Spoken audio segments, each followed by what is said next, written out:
Hi, my name is Aaron Hicks with Nataraj Yoga. This next segment is going to be a 4-step, easy to follow process to perfecting your yoga headstand.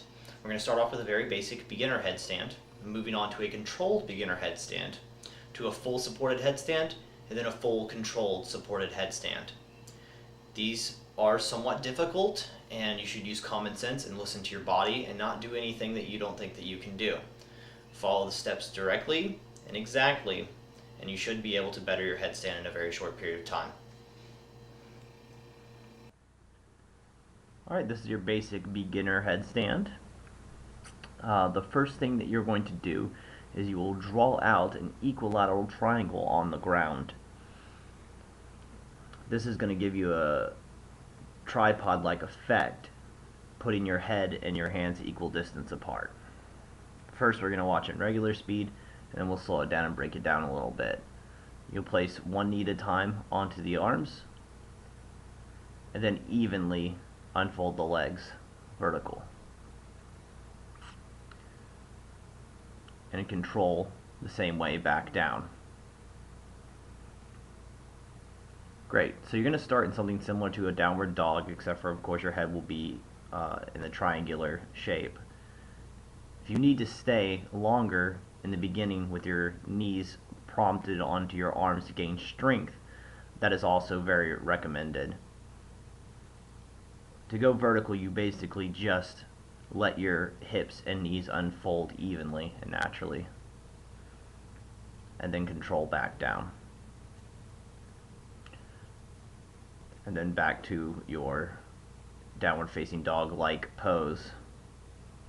And here is the controlled headstand. The difference being here is we'll skip the knees onto the arms and simply use our leg muscles and our back muscles to pull our legs straight into the air. Once we have the balance of the beginner headstand, the controlled headstand won't be much different balance-wise, but it will take much more strength. The strength that you get primarily from things like lotus pose, also upward bow. There's several different poses that can give you the strength to do this form of a controlled headstand. Also, backward leg extensions also give you that kind of strength. But again, the actual balance is not very different.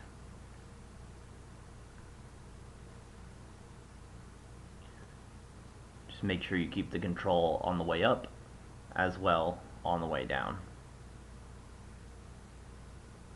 The supported headstand is very similar in the triangular shape. You're going to want to get an equilateral triangle, except for this time your forearms would be on the ground. So the gap between your elbows should be the length of your forearms to your fingers. There are no forearms to put your knees on, but you can just pull them into your chest in the beginning to evenly unfold your legs. Your partner will only hold as much as she is needed, or he is needed.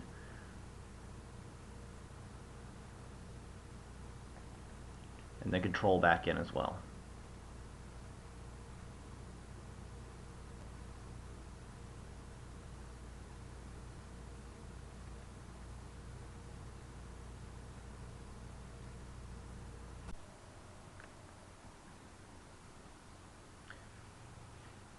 Spend time here exploring the difference between having the palms on the ground and the forearms.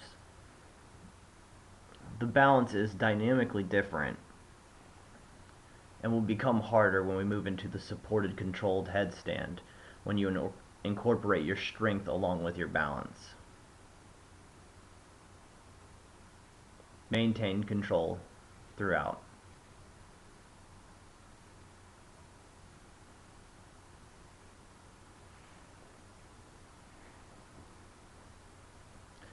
And as you may be able to predict, what the supported controlled headstand is,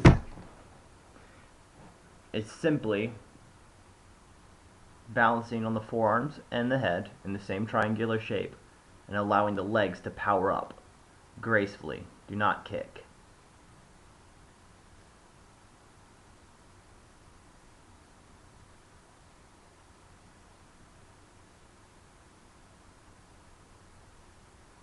And that is your full controlled headstand. Thank you very much for your time. Again, this is Aaron Hicks with Nataraj Yoga, wishing you the best of luck on your ever-growing yoga adventures.